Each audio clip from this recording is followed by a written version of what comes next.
എല്ലാ കൂട്ടുകാർക്കും വെക്സൺ ടൈമിലേക്ക് ഒരിക്കൽ കൂടി സ്വാഗതം. ഞാൻ നിങ്ങളുടെ സ്വന്തം ഹരികൃഷ്ണൻ. യെസ്, നമുക്ക് ഈ ആഴ്ചയിൽ കുറേയധികം കിഡിലോസ്കി ന്യൂസ് എല്ലാം നമുക്ക് ലഭിച്ചിട്ടുണ്ട് DC-യുടെ മാർവലിൻ്റെ ഒക്കെ ഭാഗത്തും തന്നെ. അതുകൂടാതെ തന്നെ മൊത്തത്തിൽ ഓവറോൾ ഹോളിവുഡ് മൂവീസിൻ്റെ അപ്ഡേറ്റ്സിലേക്ക് നോക്കുവാണെങ്കിൽ തന്നെ അതെല്ലാം തന്നെയാണ് നമ്മൾ ഇന്ന് ഈ ഒരു വീഡിയോയിൽ നോക്കാൻ പോകുന്നത്. അപ്പോൾ കൂടുതൽ കാര്യങ്ങൾ പറഞ്ഞ് നിങ്ങളുടെ ആദ്യ സമയമൊന്നും ഞാൻ കളയുന്നില്ല, നേരെ നമുക്ക് വീഡിയോയിലേക്ക് കിടക്കാം. യെസ്, കേട്ടത് ശരി തന്നെയായിരുന്നു. കോഹ്ലി മിക്കവാറും MCUവിൽ ജോയിൻ ചെയ്യേണ്ടത് തന്നെയായിരുന്നു. ആൻഡ് നിങ്ങൾ ഉദ്ദേശിക്കുന്ന കോഹ്ലി അല്ല, ഞാൻ പറയാം, നമ്മുടെ വിരാട് കോഹ്ലിയെ കുറിച്ചല്ല ഞാനിവിടെ സംസാരിക്കുന്നത്, രാഹുൽ കോഹ്ലിയെ കുറിച്ച് തന്നെയാണ്. ആൻഡ് പുള്ളിക്കാരനെ ആയിരുന്നു പീഡ്രോ പാസ്കലിന് മുമ്പ് വരെ ഹെവിലി മാർവൽ കാസ്റ്റ് ചെയ്യാൻ ഉദ്ദേശിച്ച് വെച്ചോണ്ടിരുന്നത് തന്നെ. പക്ഷേ പീഡ്രോ പാസ്കലിന്റെ ഇപ്പോഴത്തെ പോപ്പുലാരിറ്റി കാരണം എവിടെ നോക്കിയാലും പീഡ്രോ പാസ്കലാണ്. അതുകൊണ്ട് മാത്രമാണ് പീഡ്രോ പാസ്കലിനെ റീഡ് റിച്ചാർഡ്സിന്റെ റോളിലേക്ക് അവർ കാസ്റ്റ് ചെയ്തതെന്നാണ് നമുക്ക് മനസ്സിലാക്കാൻ സാധിച്ചിട്ടുള്ളത് തന്നെ. ഇനി നമുക്ക് അടുത്ത ന്യൂസിലേക്ക് നമുക്ക് നോക്കാം. നിങ്ങൾക്ക് ആർക്കെങ്കിലും ഓർമ്മയുണ്ടോ, നെറ്റ്ഫ്ലിക്സിൽ പണ്ട് ഇവരുടെ ടീമപ്പ് ആയിട്ട് ഡിഫൻഡർ എന്ന് പറഞ്ഞൊരു സീരീസ് ഇറക്കിയിട്ടുണ്ടായിരുന്നു. അത് അത്രയ്ക്ക് വലിയ വൻ ശോകമായിരുന്നത്. ആൻഡ് ആ സീരീസ് നിങ്ങൾ കണ്ടിട്ടുണ്ടെങ്കിൽ അതേ സെയിം സീരീസ് ഒന്നും കൂടി ചെയ്യാൻ മാർവൽ ഇപ്പോൾ ഉദ്ദേശിക്കുന്നുണ്ടെന്നാണ് നമുക്ക് മനസ്സിലാക്കാൻ കഴിഞ്ഞിട്ടുള്ളത് തന്നെ. OG കാസ്റ്റിനെ അവർ ചിലപ്പോൾ തിരിച്ചു കൊണ്ടുവരുമായിരിക്കാം, ഇല്ല നെറ്റ്ഫ്ലിക്സ് ചെയ്ത പോലെ മണ്ടത്തരമാകരുത് എന്നുള്ളൊരു കാര്യം മാത്രമേ ആസ് ഒരു ഓഡിയൻസ് എനിക്ക് പറയാനുള്ളൂ. ഈ അടുത്തിടെ ഒരു ഇന്റർവ്യൂവിൽ വെച്ച് ജെയിംസ് കാമറൂണോട് കുറെ ക്വസ്റ്റ്യൻസ് ചോദിക്കുന്നുണ്ടായിരുന്നു. അതായത് പുതിയ ഇറങ്ങാൻ പോകുന്ന ടെർമിനേറ്റർ സിനിമയെ കുറിച്ച് എന്താണ് പറയാനുള്ളത്. കാരണം ജെയിംസ് കാമറൂൺ പുതിയ ഇറങ്ങാൻ പോകുന്ന ടെർമിനേറ്റർ സിനിമയുടെ ഡെവലപ്മെന്റ് കൂടെ ഉണ്ടെന്നാണ് നമുക്കിപ്പോൾ മനസ്സിലാക്കാൻ കഴിഞ്ഞിട്ടുള്ളത്. ആൻഡ് ജെയിംസ് കാമറൂണിന്റെ ഭാഗത്ത് നമുക്ക് ലഭിച്ചിട്ടുള്ള അപ്ഡേറ്റ് എന്താണെന്ന് വെച്ച് കഴിഞ്ഞാൽ, ഇനി വരാൻ പോണ സിനിമയ്ക്കകത്ത് ലെഗസി ക്യാരക്ടേഴ്സ് ഉണ്ടാകില്ല. അതായത് Arnold, Sarah Connor, James Connor അവരൊന്നും ഉണ്ടാകില്ലെന്നാണ് നമുക്ക് മനസ്സിലാക്കാൻ കഴിഞ്ഞേക്കുന്നത്. ആൻഡ് ശരിയാണ്, അർണോൾഡ് ഇനി വന്നിട്ട് ഐൽ ബി ബാക്ക് എന്ന് 90-ാം വയസ്സ് വരെ ഹ്യൂ ജാക്ക്മാൻ പറയുന്ന പോലെ പറയുമെന്നായിരുന്നു ഞാൻ പ്രതീക്ഷിച്ചിട്ടുണ്ടായിരുന്നത്. പക്ഷേ ലെഗസി ക്യാരക്ടേഴ്സിനെ വെച്ച് അവരിനി ക്യാഷ് ഗ്രാബ് ചെയ്യാൻ ശ്രമിക്കുന്നില്ലെന്നാണ് ജെയിംസ് കാമറൂൺ നമ്മളോട് ഇപ്പോൾ പറഞ്ഞിട്ടുള്ളത് തന്നെ. ആൻഡ് അവർ കുറച്ചും കൂടി ഒരു പുതിയൊരു ജനറേഷന് വേണ്ടിയിട്ടുള്ളൊരു ടെർമിനേറ്റർ ആണ് ഉണ്ടാക്കാൻ ഇപ്പോൾ കറൻ്റ്ലി ശ്രമിച്ചുകൊണ്ടിരിക്കുന്നതെന്നാണ് ജെയിംസ് കാമറൂണിൻ്റെ ഈ ഇന്റർവ്യൂ കൂടി നമുക്ക് മനസ്സിലാക്കാൻ സാധിച്ചിട്ടുള്ളത് തന്നെ. അതൊരു രീതിയിൽ നോക്കിയാൽ നല്ല കാര്യം തന്നെയാണ്. നമുക്ക് നോക്കാം ഇത് എവിടം വരെ പോവും എന്നുള്ള സംഭവങ്ങളെല്ലാം തന്നെ.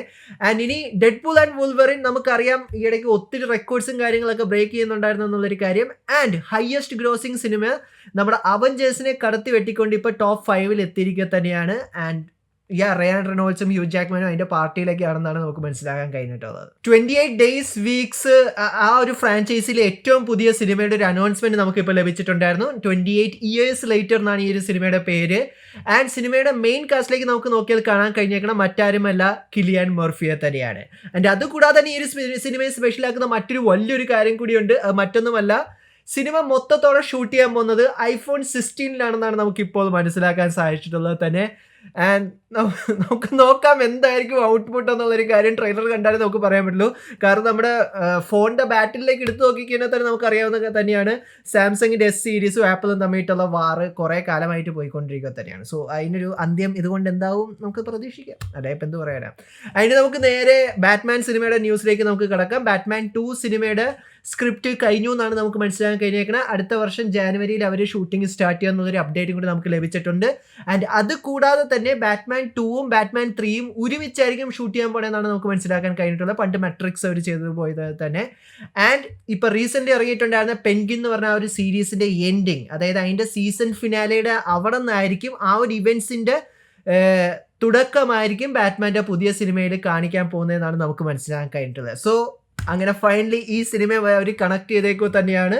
അതായത് ബാറ്റ്മാൻ 2 സിനിമ നിങ്ങൾക്ക് കണ്ട് എന്തെങ്കിലും കാര്യങ്ങൾ മനസ്സിലാക്കണമെന്നുണ്ടെങ്കിൽ ഇപ്പോൾ ഈ ഇറങ്ങിയിട്ടുള്ള പെൻഗിൻ സീരീസ് കാണണമെന്നാണ് അതിൻ്റെ ഏകദേശം നമുക്ക് ലഭിച്ചിട്ടുള്ളൊരു അർത്ഥത്തെ കൂടി നമുക്ക് മനസ്സിലാക്കാൻ സാധിച്ചിട്ടുള്ളത് തന്നെ. നമ്മൾ ഓൾറെഡി ഈ ഒരു സീരീസ് റിവ്യൂ ചെയ്തിട്ടുള്ളത് തന്നെയാണ്. നിങ്ങൾക്ക് ഇവിടെ നോക്കിക്കഴിഞ്ഞാൽ നമ്മുടെ പെൻഗിൻ്റെയും അതുകൂടാതെ തന്നെ അഗേതയുടെ റിവ്യൂ ഞാൻ ഈ ഒരു വീഡിയോയുടെ കൂടെ ടാഗ് ചെയ്തേക്കാം. നിങ്ങൾ കണ്ടിട്ടില്ലെങ്കിൽ നിങ്ങൾക്ക് കണ്ടു നോക്കാവുന്നത് തന്നെയാണ്. ഞാൻ ഇത്രയും പേരുള്ള ആദ്യത്തെ എപ്പിസോഡ് ഒരു കിഡിലനായിട്ട് അവർക്ക് ചെയ്യാൻ സാധിച്ചിട്ടുണ്ട്.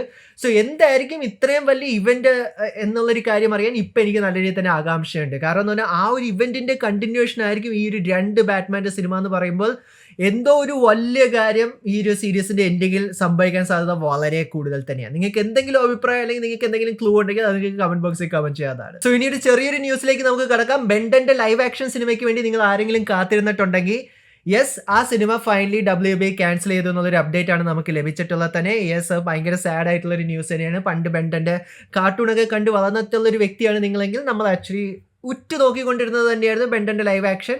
പക്ഷെ അൺഫോർച്ചുനേറ്റ്ലി ആ ഒരു സിനിമ അവർ ക്യാൻസൽ ചെയ്തിട്ടുള്ളത് തന്നെയാണ്. ഇനി നമുക്ക് നേരെ നമ്മുടെ മാർഷൽ അലിയുടെ ബ്ലേഡ് സ്റ്റിൽ അലൈവ് എന്നുള്ളൊരു പുതിയ അപ്ഡേറ്റ് നമുക്ക് ബ്ലേഡ് സിനിമയെക്കുറിച്ച് നമുക്ക് ലഭിച്ചിട്ടുണ്ട്. കാര്യമായിട്ടുള്ള അപ്ഡേറ്റ് ഒന്നുമല്ല, നമുക്ക് മാർഷൽ അലിയുടെ ഭാഗത്തും തന്നെയാണ് ഈ ഒരു അപ്ഡേറ്റ് നമുക്ക് ലഭിച്ചിട്ടുള്ളത് തന്നെ. ഇപ്പം മാർഷൽ അലി പറയുന്നത് എന്താന്ന് പറഞ്ഞാൽ, എൻ്റെ സിനിമ ഡാർക്ക് ആയിട്ടുള്ളൊരു സിനിമയായിരിക്കണം, കട്ട ഡാർക്ക് ആയിട്ടുള്ള സീനായിട്ടുള്ള സിനിമയായിരിക്കണം. ആൻഡ് അതുകൂടാതെ ഹാർഡ് റേറ്റഡ് ആർ റേറ്റിംഗ് ഈ സിനിമയ്ക്ക് കൊടുക്കണം. അതായത് വയലൻസ്, ഗോർ, ബ്ലഡ് ഇതെല്ലാം സിനിമയ്ക്കകത്ത് ഉണ്ടാകണം. ഒരു ഒറ്റ ജോക്ക് പോലും സിനിമയ്ക്കകത്ത് കൊണ്ടുവരാൻ ഞാൻ സമ്മതിക്കില്ല. എന്താണ് ഇയാൾ ഉദ്ദേശിക്കുന്നത്? ക്രിസ്റ്റഫർ നോളന്റെ ഡാർക്ക് നൈറ്റ് പിടിക്കാനാണോ ഇങ്ങനെ ഉദ്ദേശിക്കുന്നത്? അതോ ഓപ്പൺ ഹൈമറോ? എനിക്കറിയില്ല എന്താണ് മാർഷൽ അലി അണ്ണൻ പറഞ്ഞുകൊണ്ട് കിടക്കണേ. ഇത് ഇന്നെങ്ങാനും നടക്കില്ല എന്നുള്ളൊരു അഭിപ്രായം പോലും എനിക്കല്ല. സോ ഇനി നമുക്ക് വെനം 3 സിനിമയെ കുറിച്ചിട്ടുള്ളൊരു വലിയൊരു അപ്ഡേറ്റ് നമുക്ക് ലഭിച്ചിട്ടുണ്ട്. അത് മറ്റാരുടെയും ഭാഗത്തു നിന്നല്ല, ഇതിന്റെ വെനത്തിന്റെയും നള്ളിന്റെയും ക്രിയേറ്റർ ആയിട്ടുള്ള ഡോണി കേറ്റ്സിന്റെ ഭാഗത്തും തന്നെയാണ്. ഡോണി റീസെന്റ് പറഞ്ഞു, അതായത് ഇവർ സിനിമ ഷൂട്ട് ചെയ്യുന്നതിനൊക്കെ മുമ്പ് തന്നെ പുള്ളിക്കാരനെ കൊണ്ടുപോയിട്ട് ഈ സ്ക്രിപ്റ്റ് സോണി കാണിച്ചിട്ടുണ്ടായിരുന്നു എന്ന്. ആൻഡ് ആ ഒരു സ്ക്രിപ്റ്റ് വൻ പൊളിയാണെന്നാണ് പുള്ളിക്കാരന്റെ ഭാഗത്ത് നമുക്ക് മനസ്സിലാക്കാൻ കഴിഞ്ഞിട്ടുള്ളത്. അതായത് ഓരോ ക്യാരക്ടറിന് വേണ്ടിയിട്ടുള്ള ജസ്റ്റിസ് അവർ ഈ ഒരു സ്ക്രിപ്റ്റിൽ കൊടുത്തിട്ടുണ്ട്. നള്ളിനെയൊക്കെ അവർ ഏതാണ്ട് ഒരു കിങ് എന്നുള്ള രീതിയിലാണ് അവർ കാണിച്ചു തരാൻ ഉദ്ദേശിക്കുന്നത്.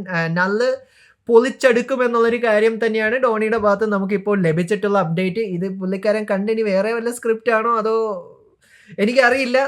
നമുക്ക് പുള്ളിക്കാരൻ പറഞ്ഞ കാര്യത്തിൽ നമുക്ക് പ്രതീക്ഷിക്കാം. അതോ ഇനി ഇതൊരു ചീപ്പ് മാർക്കറ്റിംഗ് ട്രിക്ക് ആണോ എന്നുള്ളൊരു കാര്യം നമുക്കറിയില്ല. ഇതെല്ലാം ചെയ്യുന്ന സോണിയാണ്. സോ സോണിയെ നമുക്ക് എന്താണെങ്കിലും വിശ്വസിക്കാൻ സാധിക്കില്ല.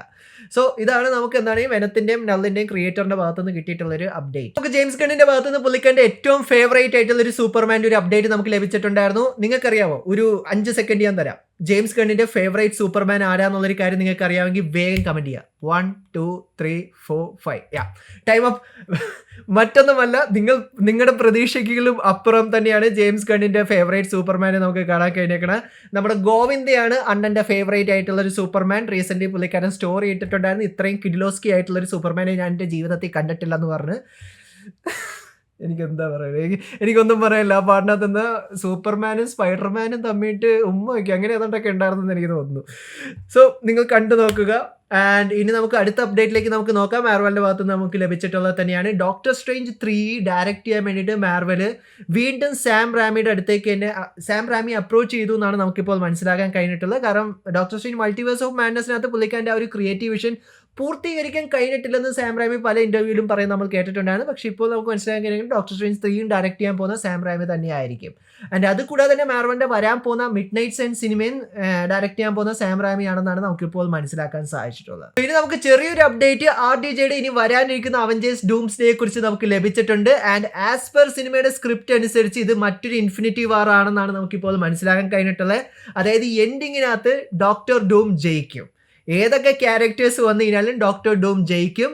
ആൻഡ് ഈ സിനിമയുടെ അവസാനം പുള്ളിക്കാരൻ എംബറർ ഡൂമായി മാറുമെന്നാണ് നമുക്കിപ്പോൾ മനസ്സിലാക്കാൻ കഴിഞ്ഞിട്ടുള്ളത്. ആൻഡ് ഇന്നത്തെ എംബറർ ഡൂമായിട്ടായിരിക്കും സീക്രട്ട് വാസി ഇവരെല്ലാവരും ഫൈറ്റ് ചെയ്യാൻ പോകുന്നത് എന്നുള്ളൊരു അപ്ഡേറ്റ് ആണ് നമുക്ക് ലഭിച്ചിട്ടുള്ളത്. ആൻഡ് ചെറിയൊരു ക്യാരക്ടർ അപ്ഡേറ്റ്സും കൂടി നമുക്ക് ലഭിച്ചിട്ടുണ്ട്. അതായത് ക്യാപ്റ്റൻ അമേരിക്ക, സാമിൻ്റെ വെർഷൻ ഓഫ് ക്യാപ്റ്റൻ അമേരിക്ക, പിന്നെ Spiderman, Shang Chi, Fantastic Four team, അതുകൂടാതെ തന്നെ നമ്മുടെ ക്യാപ്റ്റൻ മാർവലും പുള്ളിക്കാരിയുടെ ടീമും ഇവരൊക്കെ എന്താണെങ്കിലും ഈ സിനിമയ്ക്കകത്ത് ഉണ്ടെന്നാണ് നമുക്കിപ്പോൾ മനസ്സിലാക്കാൻ കഴിഞ്ഞിട്ടുള്ളത് തന്നെ. സോ സ്പൈഡർമാൻ നമുക്ക് ജസ്റ്റ് ടോം ഹോളണ്ട് മാത്രമേ ഇപ്പോൾ അപ്ഡേറ്റ് നമുക്ക് ലഭിച്ചിട്ടുള്ളൂ. ചിലപ്പോൾ ആൻഡ്രൂവും ടോബിയും കൂടി വരുമായിരിക്കാം. എന്താണ് ഈ സീക്രട്ട് വാസി വരും എന്നുള്ളൊരു കാര്യത്തിൽ പ്രത്യേകിച്ച് ഒരു ഡൗട്ടും വേണ്ട. സോ ഇതാണ് നമുക്കിപ്പോൾ റീസെന്റ് ലഭിച്ചിട്ടുള്ള അവഞ്ചേഴ്സ് ഡൂംസ്ഡേയെ കുറിച്ചിട്ടുള്ളൊരു അപ്ഡേറ്റ്. സോ ഇതെല്ലാം തന്നെയാണ് ഈ ആഴ്ച എനിക്ക് നിങ്ങളായിട്ട് പങ്കുവയ്ക്കാനുള്ള ന്യൂസും അപ്ഡേറ്റ്സും കാര്യങ്ങളെല്ലാം തന്നെ. സോ നിങ്ങളുടെ ഭാഗത്ത് എന്തെങ്കിലും ന്യൂസിന് വേണ്ടി നിങ്ങൾ എക്സൈറ്റഡ് ആയിരുന്നോ ഇല്ലയോ എന്നുള്ള കാര്യങ്ങളെല്ലാം താഴെ കമന്റ് ബോക്സിൽ കമന്റ് ചെയ്യാവുന്നത് തന്നെയാണ്. വീഡിയോ ഇഷ്ടപ്പെട്ടാൽ ലൈക്കും ഷെയറും ചെയ്യാവുന്നത് തന്നെയാണ്. പിന്നെ സബ്സ്ക്രൈബ് ചെയ്യുന്ന കാര്യങ്ങൾ ഒന്ന് പരിഗണിക്കാവുന്നത് തന്നെയാണ്. നമ്മുടെ ചാനലിൻ്റെ നമ്മുടെ ഈ കമ്മ്യൂണിറ്റിയും നമുക്ക് 100K എന്ന് പറഞ്ഞ ഗോളിൽ എത്തിക്കണം. അത് നിങ്ങളും കൂടി വിചാരിച്ചാൽ മാത്രമേ നടക്കുകയുള്ളൂ. നമ്മുടെ ആ ഒരു സപ്പോർട്ട് കട്ടയ്ക്ക് ഉണ്ടാവും തന്നെ ഞാൻ പ്രതീക്ഷിക്കുന്നു. So once again thank you so much for watching this video. Stay safe guys, stay awesome. See you guys next episode.